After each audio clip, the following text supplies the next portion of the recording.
দর্শক, এখন রয়েছে দেশে ব্যাংকিং খাত আসন্ন জাতীয় বাজেট নিয়ে বিশেষ আলোচনা। আর আলোচনার জন্য আমাদের সাথে সংযুক্ত হচ্ছেন প্রাইম ব্যাংক লিমিটেডের ব্যবস্থাপনা পরিচালক ও সিইও রাহেল আহমেদ। আমরা সংযুক্ত হচ্ছি তার সাথে। জনাব রাহেল, আপনি নিশ্চয়ই আমাকে শুনতে পাচ্ছেন? জি, শুনতে পাচ্ছি। আপনাকে স্বাগত জানাচ্ছি আমাদের সাথে সংযুক্ত হওয়ার জন্য। প্রথমে একটু আমরা জানি যে কি পরিস্থিতিতে বসে আমরা কথা বলছি, সারা বিশ্বের সাথে বাংলাদেশের যে পরিস্থিতি সবকিছু মিলিয়ে তারপরও কার্যক্রম পরিচালনা করতে হচ্ছে ব্যাংকিং সেক্টরের এখনকার অবস্থানটি যদি একটু প্রথমে তুলে ধরেন।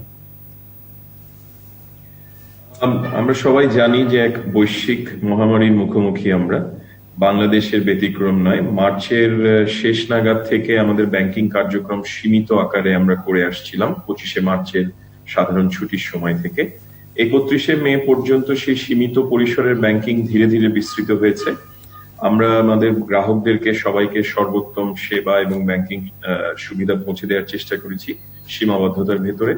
সম্মুখ সমরের যোদ্ধা হিসেবে ব্যাংকিং ইন্ডাস্ট্রি থেকে হাজার হাজার ব্যাংকিং কর্মী প্রতিদিন কাজ করে গেছে নিরলস ভাবে।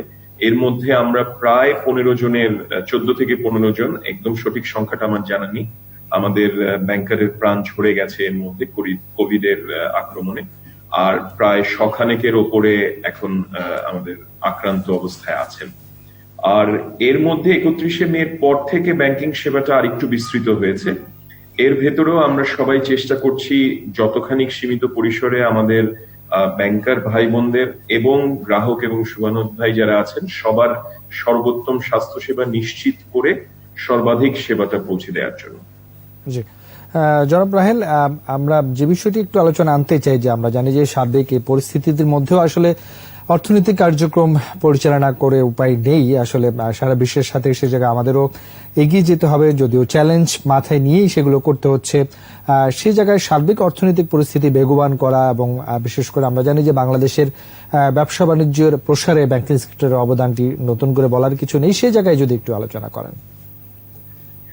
আমরা যেটা করেছি, টু বি ভেরি অনেস্ট, এর মধ্যে আমাদের ব্যাংকিং সেক্টরকে পুঁজি করে, বা পুঁজি বলতে আমি বলছি যে বাহন হিসেবে ইউজ করে, কিন্তু আপনারা জানেন যে মাননীয় প্রধানমন্ত্রী যে আর্থিক প্রণোদনা ঘোষণা করেছিলেন এপ্রিল মাসে, বেশ কয়েকটি প্রণোদনার ঘোষণা এসছে। তার মধ্যে একটি, যেটি রপ্তানিমুখী শিল্পের বেতন দেবার জন্য, 3 মাসের বেতন দেবার জন্য যে প্রণোদনাটি ছিল 5,000 কোটি টাকার, সেইটিতে ব্যাংকিং ইন্ডাস্ট্রি একটা অগ্রণী ভূমিকা পালন করে অত্যন্ত দ্রুততার সাথে সেটার প্রথম মাসের ডিসবার্সমেন্টটা কিন্তু হয়ে গেছে এবং দ্বিতীয় মাসেরটা এখন ডিসবার্সমেন্টের কাজ চলছে। পাশাপাশি এমএসএমইর জন্য যে 20,000 কোটি টাকা এবং বৃহৎ শিল্প ও সেবা খাতের জন্য যে 30,000 কোটি টাকা, এবং এর ভেতরে ক্ষুদ্র উদ্যোক্তাদের জন্য একেবারে মাইক্রো কটেজ ইন্ডাস্ট্রির জন্য যে 3,000 কোটি টাকা এমএফআই থ্রুতে, এই সবগুলোর ক্ষেত্রে কিন্তু কাজ চলছে। এবং 30,000 কোটি টাকার যে আর্থিক প্রণোদনা, তার বাস্তবায়নও শুরু হয়ে গেছে গত সপ্তাহ 10 দিন আগে থেকে। ধাপে ধাপে কিন্তু ওটার বাস্তবায়নের কাজ শুরু হয়ে গেছে। সো ব্যাংকিং ইন্ডাস্ট্রি সবসময়ের মতোই অর্থনীতিকে বেগবান রাখার জন্য, অর্থনীতিকে চলমান রাখার জন্য সর্বাত্মক কাজটা করে যাচ্ছে।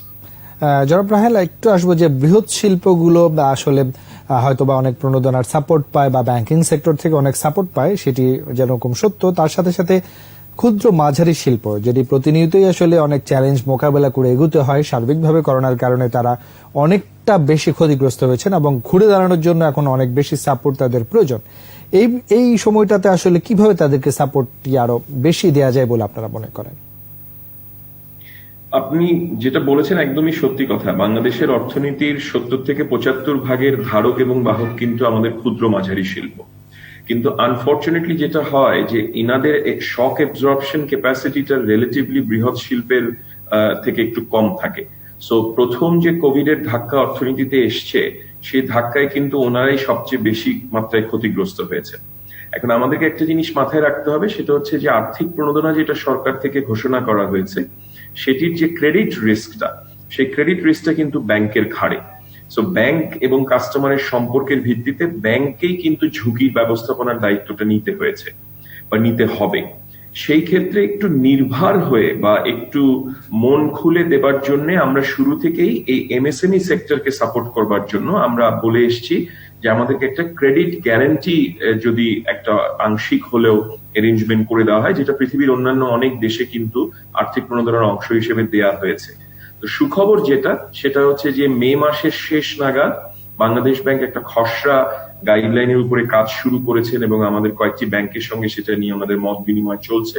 আমরা আশা করি খুব শিগগিরই ওইটি একটি পূর্ণাঙ্গ রূপ ধারণ করবে এবং ওটা পূর্ণাঙ্গ আকারে চলে আসলে এই জায়গাটাতে আমাদের যে একটা ক্রেডিট গ্যারান্টি বা একটা ক্রেডিট রিস্ক মিটিগেশনের একটা সহায়তা দরকার, সেটা আমরা লাভ করবো ইনশাআল্লাহ। জি, জনাব রাহেল, আপনি আমাদের সাথে অবশ্যই সংযুক্ত থাকবেন। আমরা একটা ছোট্ট বিরতি নিব, তারপর আবারও আপনার সঙ্গে আলোচনায় ফিরে আসবো। প্রিয় দর্শক, আমরা একটা বিরতি নিচ্ছি, আমাদের সঙ্গেই থাকুন।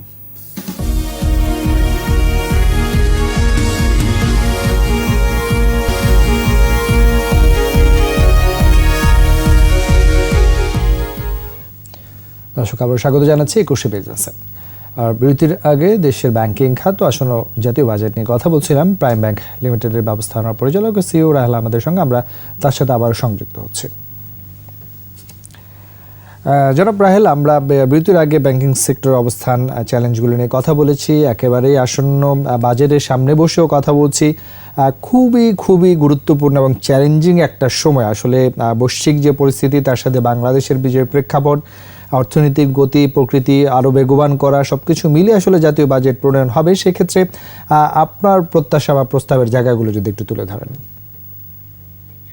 দেখুন, আমি একজন সাধারণ নাগরিক হিসেবে বলবো, আমি অর্থনীতিবিদ নই, একজন ব্যাংকিং প্রফেশনাল, বাট আমি একজন সাধারণ নাগরিক হিসেবে বলবো যে এই সময়ে আমাদের বাজেটের সবচেয়ে বড় যে লক্ষ্য থাকা উচিত বলে আমি মনে করি, আমি শিওর নীতি নির্ধারক মহলরা সেই ব্যাপারেই কাজ করছেন, যে আমাদের যে অর্থনীতির চাকাটাকে কতখানি বেগবান রাখা যায়। এবং আমাদেরকে মাথায় রাখতে হবে, গত 10-12 বছরে বাংলাদেশে যে অর্থনীতির বিপ্লব হয়েছে, তার একটা বড় অংশ কিন্তু আমাদের ডোমেস্টিক ইকোনমি বা আভ্যন্তরীণ অর্থনীতি, এবং কৃষি খাত এবং অন্যান্য যে মাঝারি শিল্প খাত বা যেগুলো মিলে আমাদের এই আভ্যন্তরীণ অর্থনীতি, এই জায়গাটাতে একটা জিনিস কোভিড আমাদেরকে চোখে আঙুল দিয়ে দেখিয়ে দিয়েছে, যে আমাদের সাপ্লাই চেইন ইকোসিস্টেমটা খুব বেশি মাত্রায় ঝুঁকিপূর্ণ বা আমাদের দুর্বলতা কোথায় আছে।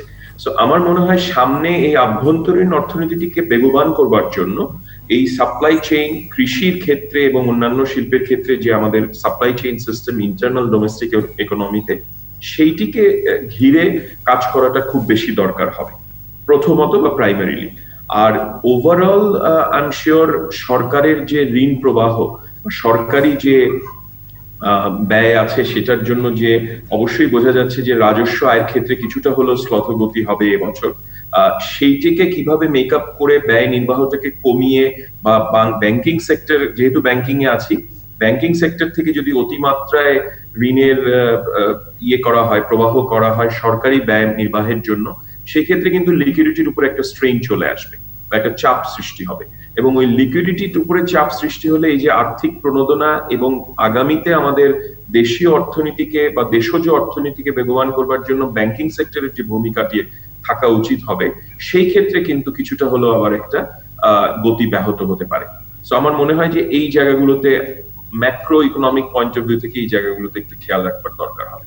জি, আপনি যেমনটা বলছিলেন যে অভ্যন্তরীণ অর্থনীতি, বিশেষ করে কৃষি অর্থনীতি, এবং কৃষি অর্থনীতি আমরা জানি যে কোভিড-19 কারণে সেখানেও বেশ প্রভাব পড়ছে, এবং সেই জায়গাটা আমাদের যে কোনো মূল্যে কিন্তু ধরে রাখতে হবে। মাননীয় প্রধানমন্ত্রী বারবারই বলছেন যে একটি জমিও যেন অনাবাদি না থাকে, এবং সেক্ষেত্রে ব্যাংকিং সেক্টরের সাপোর্ট আসলে পরিস্থিতি অবশ্যই চ্যালেঞ্জিং, তারপরেও কিভাবে বাড়ানো যায় বলে আপনি মনে করেন?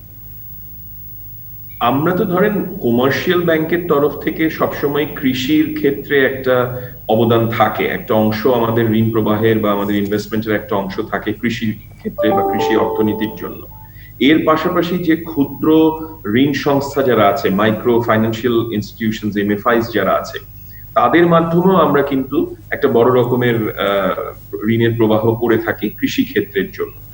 আমার মনে হয় যে কৃষি ক্ষেত্রে মাননীয় প্রধানমন্ত্রী যেটি বারবার বলে আসছেন যে একটিও জমি যেন অনাবাদি না থাকে, কৃষক ফসল ফলাচ্ছে, আমরা দেখেছি বোরোর যে ফসল এসছে খুবই ভালো বাম্পার ফলন হয়েছে, আল্লাহর রহমতে সবকিছু সুন্দরভাবে হয়েছে, কিন্তু আমাদের জন্য খুব ইম্পর্টেন্ট ফ্যাক্টর হবে কৃষকের ঘর থেকে বা ক্ষেত থেকে, জমি থেকে সেটা যখন বিভিন্ন জেলা, উপজেলা, শহর পর্যন্ত আসছে বা ঢাকা মহানগরী পর্যন্ত আসছে, এর যে বিতরণ ব্যবস্থা, ওই বিতরণ ব্যবস্থাটাকে নির্বিঘ্ন করা এবং ওইখানে যে বিভিন্ন চ্যালেঞ্জ গুলো আছে বা শ্লথ গতি অথবা যে ব্যারিয়ার্স গুলো আছে এবং সেই সাপ্লাই চেইনের যে ইনফ্রাস্ট্রাকচার, সেইটাতে আমি মনে করি যে ব্যাংকিং সেক্টর থেকে আমাদের একটা বড় ভূমিকা আছে। এবং আমরা এটাও দেখেছি কোভিড কালীন সময়ে যে ডিজিটাইজড পদ্ধতিতে কিন্তু এখানে অনেক রকমের কাজ হয়েছে ছোট ছোট আকারে। ওইগুলোতে আমার মনে হয় যে আমরা ব্যাংকের তরফ থেকে যারা ডিজিটাল পদ্ধতির মাধ্যমে এই ইনফ্রাস্ট্রাকচারাল সলিউশনস গুলো দেওয়ার চেষ্টা করবেন, সেইখানে আমাদের ব্যাংকের থেকেও আমরা একটা ভূমিকা পালন করতে পারবো তাদেরকে অর্থনৈতিক সাপোর্ট দেওয়ার মাধ্যমে। জি, আমরা একটু আসতে চাই যে এমএফএস, বিশেষ করে মোবাইল ফিনান্সিয়াল সার্ভিস, এই সময়টাতে আমরা দেখেছি যে ব্যাপক হারে আসলে সেটি ডিজিটাল বাংলাদেশ বিনির্মাণে মাননীয় প্রধানমন্ত্রী যে এগিয়ে চলে সেটির ব্যাপকতা এই গত ৩-৪ মাসে কিন্তু আমরা দেখেছি। এবং সেই জায়গায় ব্যাংকিং সেক্টরে এখন অনেক বেশি আধুনিকায়ন সেবার দিকে যাচ্ছে। এই পরিস্থিতিতে গ্রাহকরা যেন সেই সেবাগুলোর দিকে বেশি আগ্রহী হয়, সহজীকরণ হয়, সে জায়গায় আপনাদের কাজগুলো কেমন চলছে? আমি ওভারঅল ব্যাংকিং ইন্ডাস্ট্রির তরফ থেকে বলছি যে আমরা যারাই এখন পর্যন্ত এই ডিজিটাল প্রযুক্তির সর্বোত্তম ব্যবহারের মাধ্যমে আমাদের বিভিন্ন সেবা এবং সার্ভিসগুলোকে উৎকর্ষ করবার চেষ্টা করছিলাম গত কয়েক বছর ধরে, আমি সবসময় যেটা বলি যে গত 10 থেকে 12 বছরের যে ডিজিটাল বিপ্লব বাংলাদেশে, ব্যাংকিং সেক্টর তার ব্যতিক্রম নয়।